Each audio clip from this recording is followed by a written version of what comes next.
What's up? Gonna show you all how to fish and the best places to fish, and also the best place to get treasures plunder.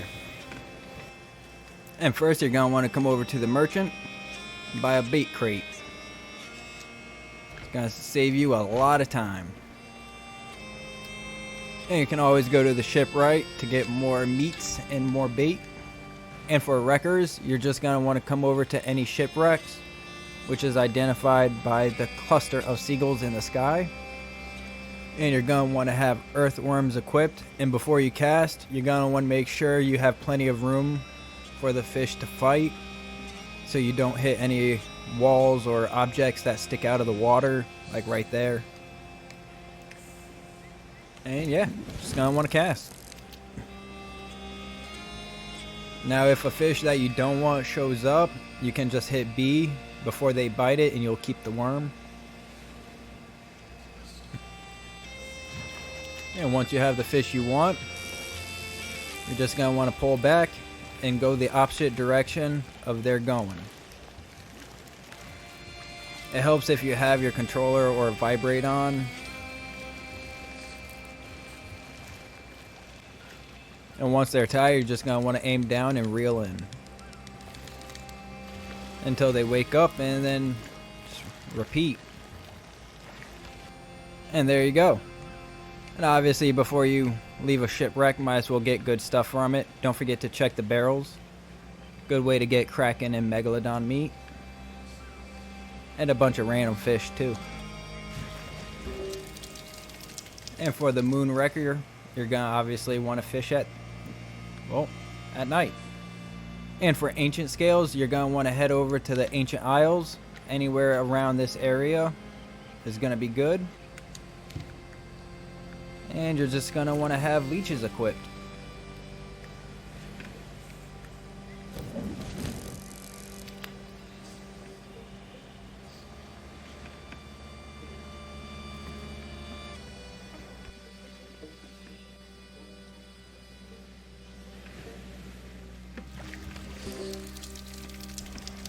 And there you go.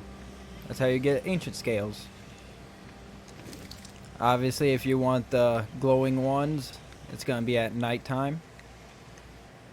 And for splash tails, you can really fish them anywhere, and you don't even need any bait.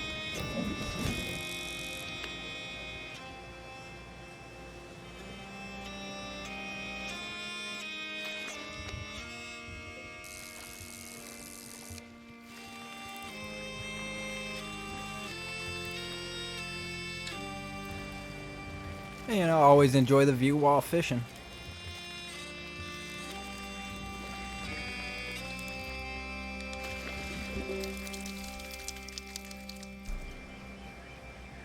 And there you go. That's how you get splash tails.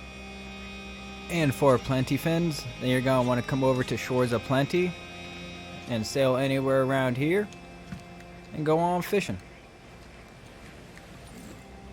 And you're going to want to use earthworms.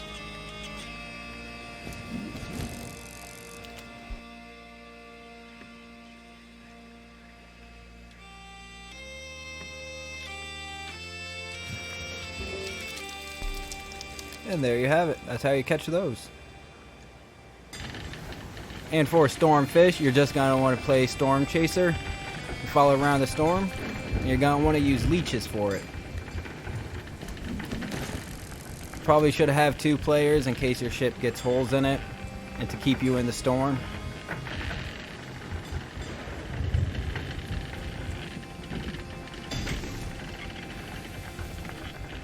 Like that.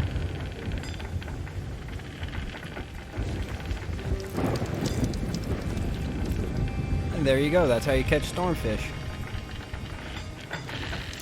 Make sure my ship's not sinking. And for isle hoppers, the best way I found is when the island banner shows up, just drop anchor immediately. And you're just going to want to use no bait for this.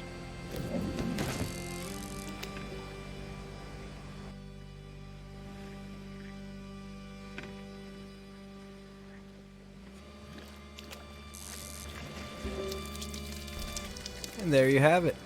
That's how you catch island hoppers. And for wild splashies, you're going to want to head over to wild.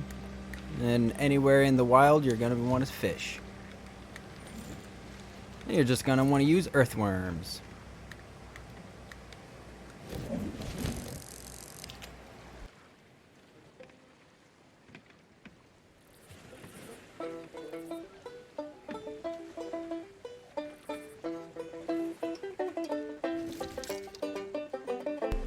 And there you have it. That's how you catch wild splashies. And for Battle Guild, you're going to want to go to an active skill fort or a skelly ship. And you're going to want to use grubs. You're going to want to go in the shallow water.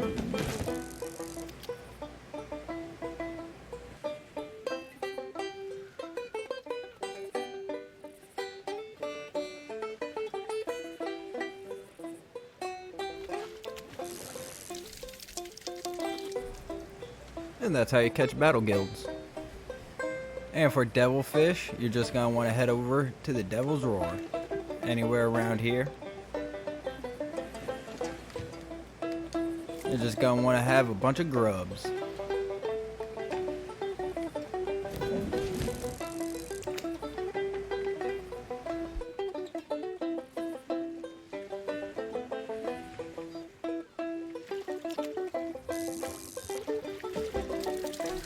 And that's how you catch devilfish. And for pondies, any pond will work, but I'm going to show you my favorite 3. Starting with my third one, Mermaid Hideaway. You're going to want to go right on that rock right there. And here's a little tip, fast way to collect chicken or any meat, Wonder Bomb. And once you make it to the rock, for pondies you don't even need anything. And if you do use a campfire, it is a beacon of smoke, just so you know.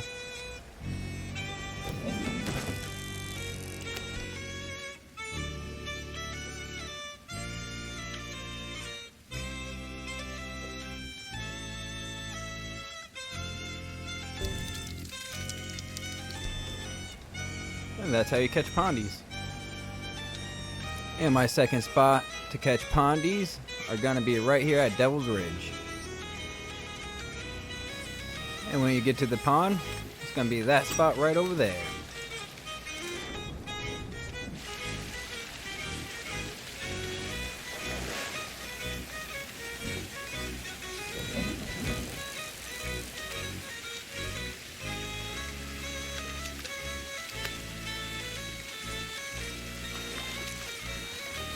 And there's this one. And for my spot, unfortunately, you would have to have the Shores of Gold Tall Tale unlocked to be able to get to. So come on over here if you have, and vote for that book.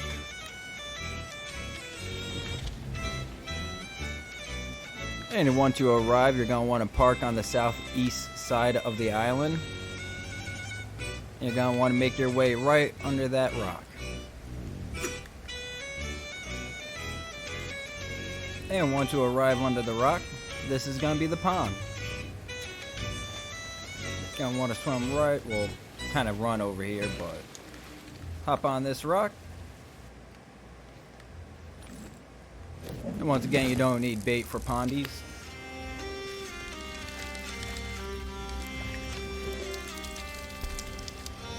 Now mind you guys, when you are at Shores of Gold, most times people are either going to be fishing like I said, or they're gonna be doing the tall tale, so try to be mindful of them, don't be mean. And for Plunger's Treasure, best spot I found is to go right above that waterfall. And once you're on top of the waterfall, which is right there, you're gonna want to stand on that rock. Right about right here. You're just going to want to throw your rod in, and it's completely okay if the fish don't bite. In fact, you don't want them to bite, so you don't have to waste your time pulling the rod out.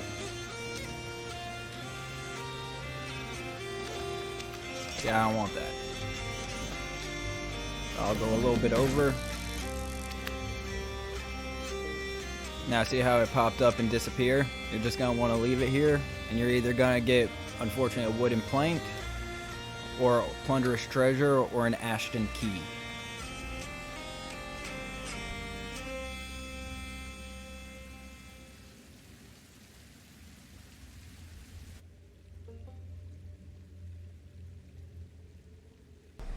Oh, and once you have something, you're just going to want to reel it in. And gotta definitely make sure you're not too far back, because if it touches this, then it's just going to snap the line. And you can just place it down here and go right back. I mean, it only took me like maybe 2.5, 3 minutes at most to get that key. I mean, any pond works, but it just, once you're here, for some odd reason, because it's so shallow in certain areas, it just works. Beats the heck out of constantly casting in and out. And unfortunately, the only ones can get you are the ones with the guns. You don't have to worry about him.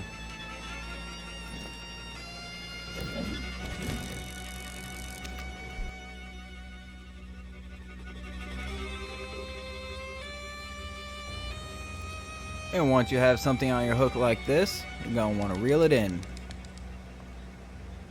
Now there's going to be an old boot, what I have, an old skull, or an old hat.